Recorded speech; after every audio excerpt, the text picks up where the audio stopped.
क्या आप जानते हैं कि महाभारत काल में कई ऐसी स्त्रियां थी जिसका दूसरे पुरुषों के साथ संबंध था।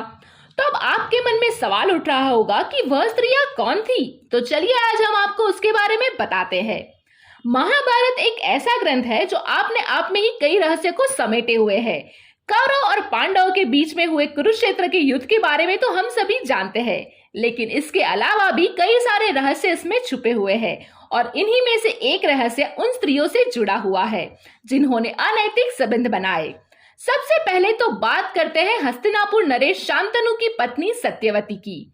आपको बता दें कि शांतनु का पहला विवाह देवी गंगा से हुआ और भीष्म पितामह उन्हीं दोनों के पुत्र थे। और जब देवी गंगा राजा शांतनु को छोड़कर चली गई, तब एक दिन वह नदी किनारे सत्यवती की सुंदरता को देखकर मोहित हो गए।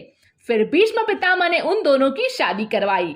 लेकिन आपको जानकर हैरानी होगी कि शांतनु से विवाह करने से पहले ही सत्यवती एक पुत्र को जन्म दे चुकी थी। दरअसल महाभारत काल में पराशर नाम के एक ऋषि हुआ करते थे और एक दिन जब वह यमुना पार करने के लिए नाव पर सवार हुए, तब उन्होंने देखा कि एक सुंदर कन्या नाव चला रही है। फिर क्या, ऋषि पराशर उसके रूप को देखकर उस प्रकार मोहित हो गए और उस कन्या को उसका नाम पूछा तो उसने अपना नाम सत्यवती बताया। फिर उन्होंने सत्यवती से प्यार करने की इच्छा जताई, लेकिन सत्यवती ने यह कहते हुए उनका आग्रह को ठुकरा दिया कि यह तो धर्म के खिलाफ है। विवाह के पहले मैं ऐसा अनैतिक काम नहीं कर सकती। लेकिन पराशर ऋषि नहीं माने और उससे बार बार प्यार करने का निवेदन करने लगे।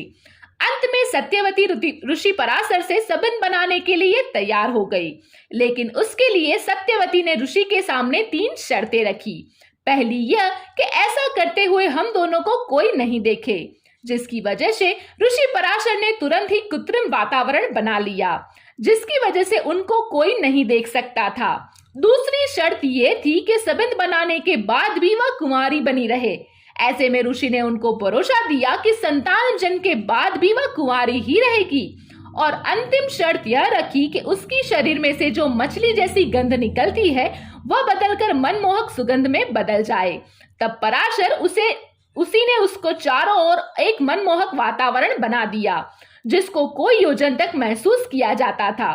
सभी शर्तों को पूरा करने के बाद सत्यवती और ऋषि पराशर ने नाव में ही संबंध बनाया।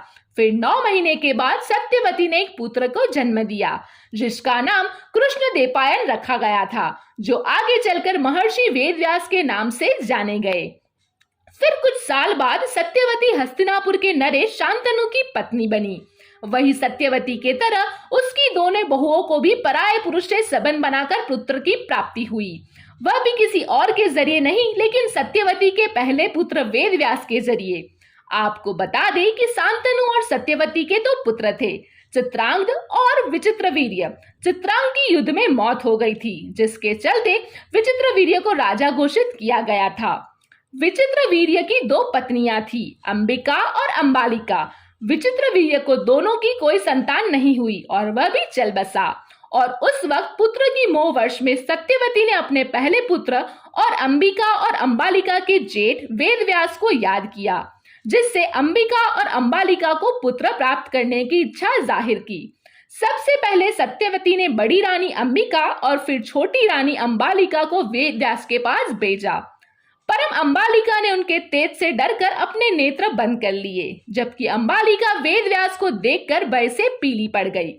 वेदव्यास लौटकर माता सत्यवती के पास आए और उन्होंने कहा कि माता अंबिका को बड़ा ही तेजस्वी पुत्र प्राप्त होगा, लेकिन नेत्र बंद करने के दोष में वह अंधा होगा, जबकि अंबालिका के गर्भ में पांडु रोगग्रस्त पुत्र पैदा होगा।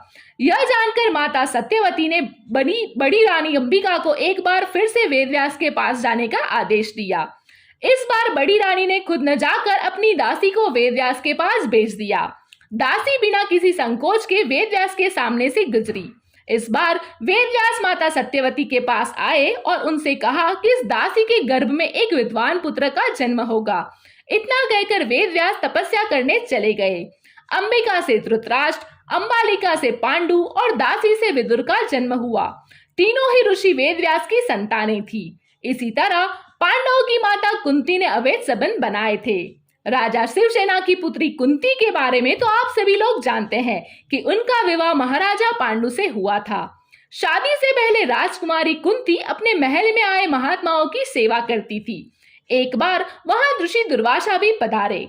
कुंती की सेवा से खुश होकर दुर्वासा ने उन्हें ऐसा मंत्र दिया कि जिसके प्रयोग से कुंती जिस भी देवता को याद करेगी वह तुरंत उनके सामने आ जाएंगे और उनका अंश बच्चे के रूप में कुंती को मिलेगा। एक बार कुंती ने ऋषि दुर्वासा के द्वारा दिए गए मंत्र को परखा और सूर्य देव को याद किया। फिर ऋषि दुर्वासा के कहने के अनुसार सूर्य देव ने अपने अंश के तौर पर एक बालक को कुंती की गोद में दे दिया। वह बालक कर्ण था। उसको लोक लज्जा से डर से कुंती ने एक टोकरी में रखकर नदी में बहा दिया। इसके बाद राजकुमारी कुंती की शादी पांडु से हुई। पांडु को एक श्राप मिला था जिसकी वजह से उनकी कोई भी संतान नहीं थी। एक बार फिर कुंती को देवों के आह्वान करने पर युधिष्ठिर, भीम और अर्जुन की प्राप्ति हुई। वहीं पांडु की दूसरी पत्नी माद्री से भी अश्विनी कुमारों का आह्वान करने को कहा गया, जिससे उनको नकुल और सहदेव की प्राप्ति हुई। दोस्तों, अगर आपको हमारा यह वीडियो पसंद आया है तो इसे अपने दोस्तों के साथ शेयर कीजिए और ऐसे ही दूसरे वीडियो देखने के लिए हमारी चैनल को अभी सब्सक्राइब कीजिए।